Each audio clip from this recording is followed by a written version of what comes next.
তবে আমার কাছে খুব আশ্চর্য লাগছে যে যা যা বক্তব্য শুনলাম সে বক্তব্যতে মনে হচ্ছে পুলিশের ফায়ারিংয়ে কম লাগছে এদের সিভিলিয়ান ড্রেসে হাতে 7.62 আপনারা নিজেই দেখছেন 7.62 মানে 7.62 রাইফেল। এখন ইনভেস্টিগেশন করার ম্যাসিভ ইনভেস্টিগেশন দরকার যে এরা কারা, কাদের হাতে এই রাইফেল, যেটা প্রহিবিটেড রাইফেল, কাদের হাতে এটা আসছে, এই এলাকাতে কে কারা দিচ্ছে। এখানে শটগানও আছে, এখানে আমি যে কজনের দেখলাম আমাদের ডাক্তার সাহেব যেগুলো দেখালেন এগুলো পুরো বুলেট 7.62। তো এইটা খুবই আমি বলবো যে উদ্বেগজনক।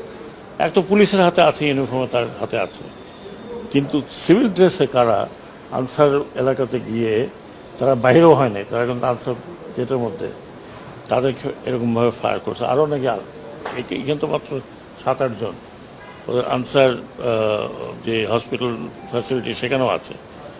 এটা খুবই মারাত্মক। মানে তার মানে হচ্ছে যে আমরা সিভিলিয়ানকে আর্ম করেছি।